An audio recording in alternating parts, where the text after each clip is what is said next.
राजकुमारी पद्मिनी सिंघल के राजा गंधर्व और रानी चंपावती की बेटी थी। वो इतनी सुंदर थी कि उनकी खूबसूरती के चर्चे दूर दूर तक फैले हुए थे।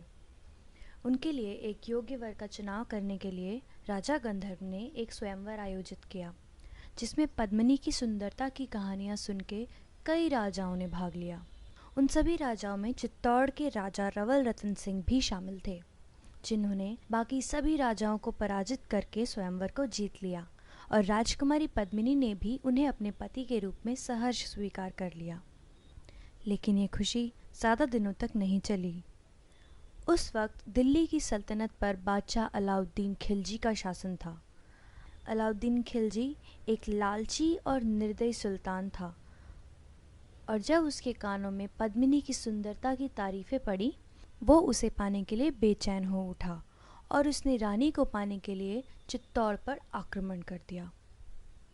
उसने चित्तौड़ के किले को कई महीनों तक घेरे रखा। सुल्तान की सेना चित्तौड़ की सेना से गिनती, युद्ध कौशल और हथियारबंदी हर चीज़ में कई गुना आगे थी। लेकिन चित्तौड़ के किले की रचना इतनी कुशलता से की गई थी कि गिनती में कम होने के बावजूद चित्तौड़ के वीर सैनिकों को सुल्तान की सेना हरा नहीं पाई और किले के 7 दरवाज़ों में से एक भी दरवाज़ा नहीं तोड़ पाई। अब ऐसे में सुल्तान ने छल से काम लेने की सोची। उसने राजा रतन सिंह को ये संदेशा भिजवाया कि हमने रानी पद्मिनी की सुंदरता के बारे में बहुत सुना है। आप बस हमें एक बार उनकी एक झलक देखने दीजिए और हम किले से हट जाएंगे। राजा रानी पहले तो ये प्रस्ताव सुनकर अत्यंत क्रोधित हुए, क्योंकि किसी भी पर पुरुष के सामने एक विवाहित स्त्री का प्रत्यक्ष होना राजपूत मर्यादा के विरुद्ध था। लेकिन इतनी छोटी सी बात के लिए वो चित्तौड़ के वीर सैनिकों का खून भी नहीं बहाना चाहते थे।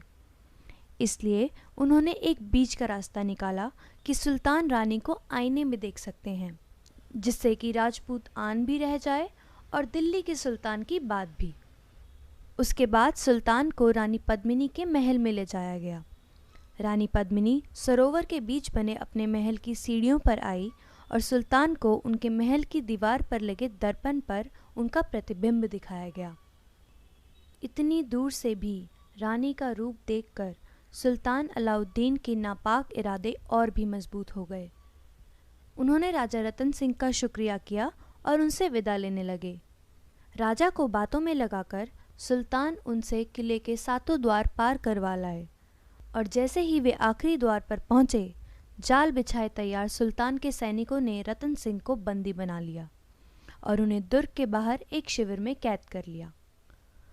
अलाउद्दीन खिलजी ने रानी पद्मिनी के लिए एक संदेश भेजकर ये शर्त रखी कि अगर वो उन्हें खुद को सौंप देती हैं तो वो रतन सिंह को आज़ाद कर देगा। अपने पति को छुड़ाने के लिए रानी पद्मिनी ने ये शर्त स्वीकार कर ली, लेकिन ये शर्त रखी कि उनके साथ उनकी 700 दासियां भी उनकी देखभाल करने के लिए आएंगी, और इसके अलावा वे अपने पति से एक अंतिम बार एकांत में मिलना चाहती हैं।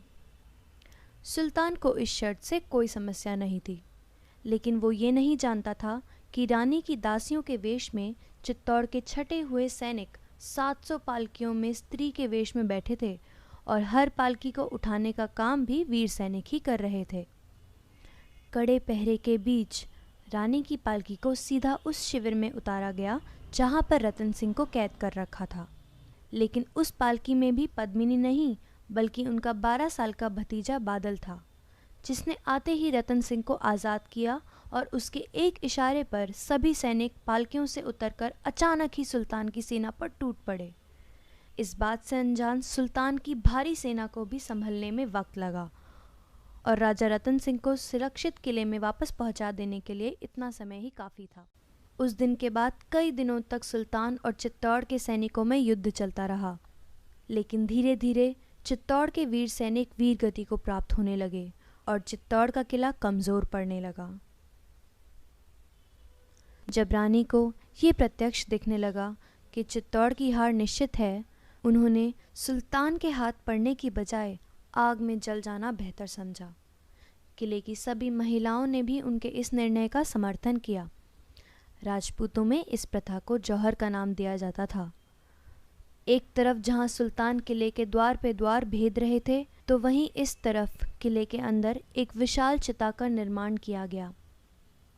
रानी पद्मिनी के साथ 16,000 राजपूत महिलाओं ने अपने संबंधियों से अंतिम विदा ली और उस जलती चिता में आहुति की तरह समा गई। और थोड़ी ही देर में वो सौंदर्य, जिसके ऊपर पूरे साम्राज्य को गर्व था, आग की लपटों में स्वाहा होकर कीर्ति कुंदन बन गया। महाराणा रतन सिंह के नेतृत्व में 30,000 राजपूत सैनिक केसरिया बाना बांधकर हर हर महादेव का नारा लगाते हुए सुल्तान की सेना पर भूखे शेरों की तरह टूट पड़े और अद्भुत पराक्रम दिखाते हुए वीर गति को प्राप्त हुए। खून से रंगारंग सुल्तान ने जब किले में प्रवेश किया तो भीतर उसे कोई भी नहीं मिला। रानी पद्मिनी के जौहर की जीत हुई और ये जौहर इस बात का प्रतीक था कि भारत की स्त्रियों के लिए उनका सम्मान, उनका स्वाभिमान सर्वोपरि है।